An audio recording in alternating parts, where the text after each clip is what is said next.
So this is my Sabbath. I love being able to go outside where overall it's quiet, it's peaceful, there's not a lot of extra noise. I passed a bunch of geese to come sit here and they probably were not fans of that. There's this bunny right above my finger. I think he's still there. I also am watching a blue heron sit in a tree, and I didn't think they sat in trees. You learn something every day. Being able to sit aside of this pond and enjoy it, that's my Sabbath. That's what I think of. I try allowing all the stress to fade away from the week and just enjoy the dragonflies and the possible snapping turtle that could chew off my legs at any moment. There's a big one. I don't know, it's beautiful, it's gorgeous. There's nature here, and luckily it's right in my backyard. Unfortunately, just because you take a day for Sabbath doesn't erase all the stresses that are going to be there the next week or from the week before. So my question is, do we actually take care of each other? Do we actually, the theme is Embody the Sabbath. And I wonder if we actually make Sabbath real within each other, not just a self-serving Sabbath. Do we actually take care of each other when we sit together in a worship setting within a community that we call church or our congregation? Are we actually taking care of each other? Should we take care of each other? Or should it stay more of a self-serving day? To say no work today. Well, some people still work on these days anymore. So Jesus surprised me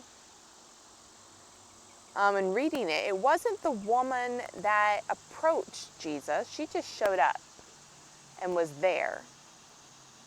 And I don't know how much of a symbol she was versus a real person, but Jesus invited her to come up, invited her into what was a healing, and I just feel like it's this connection to our administration, our sacrament of administration. Is that something that we do enough of?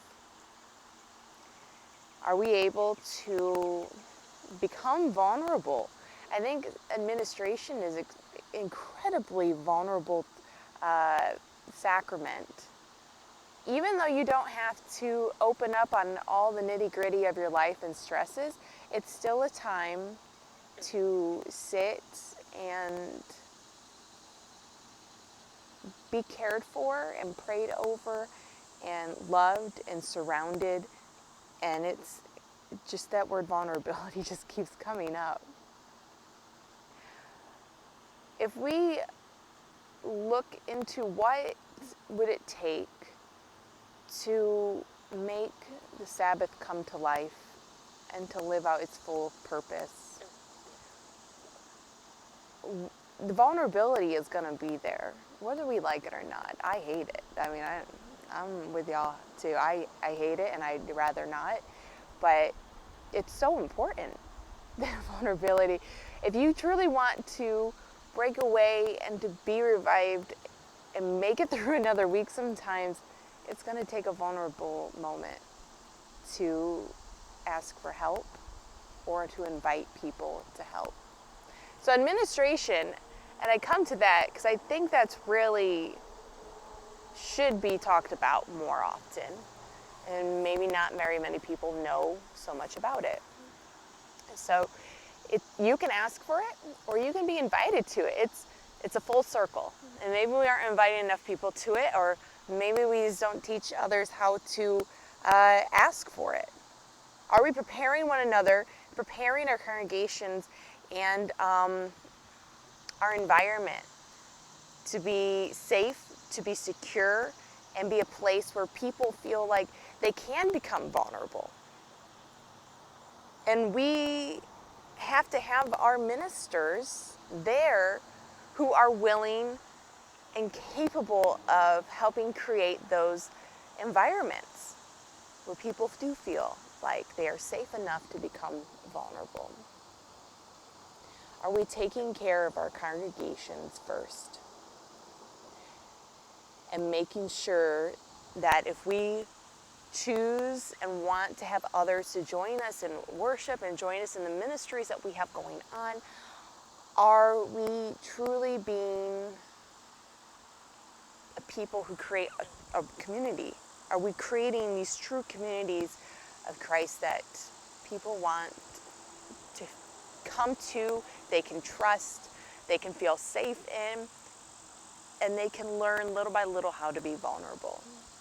I'm sure it was not easy for that woman to actually approach Jesus in that time. One, you probably don't ignore Jesus, but I'm sure there was some, she knew the rules. I'm sure she did. And everybody else knows the rules during that time. And that was something you weren't supposed to be doing. But she was still willing to come forward.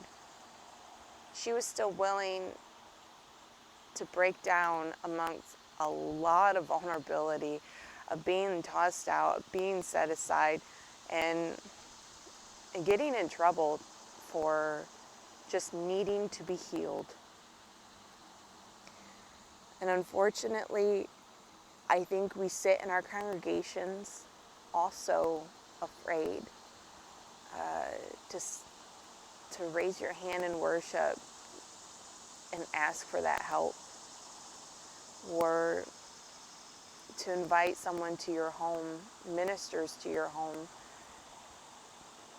for administration, or for just visiting, or for communion, for whatever it may be. It's vulnerable. And that's scary. Jesus invites us to invite others. If we are to live by his example, we need to be willing to step outside of our comforts and step outside of ourselves to make sure we ourselves are cared for, and then to make sure that we are aware of those around us. I think of the rules on the airplane where they tell you, loss of cabin pressure, or whatever they're saying. Nobody's listening to that anymore. But you put on your face mask before you help other people.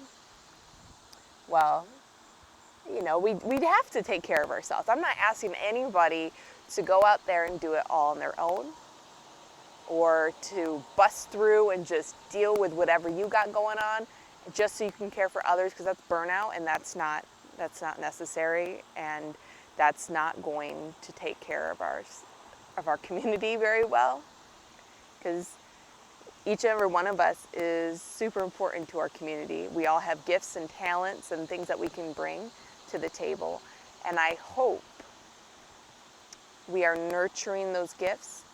We are utilizing them to their greatest abilities, and still learning more and more, and trying to create communities of love, hope, joy, and peace, so that others are willing to come to the table, not feeling like they just stole somebody else's seat, so they'll just wait, but knowing that there's always another leaflet that we can add to this table. There's another chair, there's always another plate, and it's always going to be open for whoever may need it. And that they may not be afraid to join. That they know that they can sit in their quietness if they need to. They can ask if they need to, for administration, for comfort, for even a hug, or someone to hold their hand. They can ask for that love and support that they're going to need as they continue on their own journey. Our journeys together as a congregation, that's one. It might branch out in a lot of different areas, but that solid core of a congregation is so necessary, and we should be nurturing that in our relationships with one another and tending to one another. And as we keep growing, may we know how to bring in another person, to care for them, to allow them to feel safe and secure, to listen to what their needs are, and responding, making the Sabbath come to life so that they too know that they are loved, that they are worthy to love and be loved, and that may provide them a place at the table and of comfort, and may it hopefully give us a chance to lead and live like Jesus.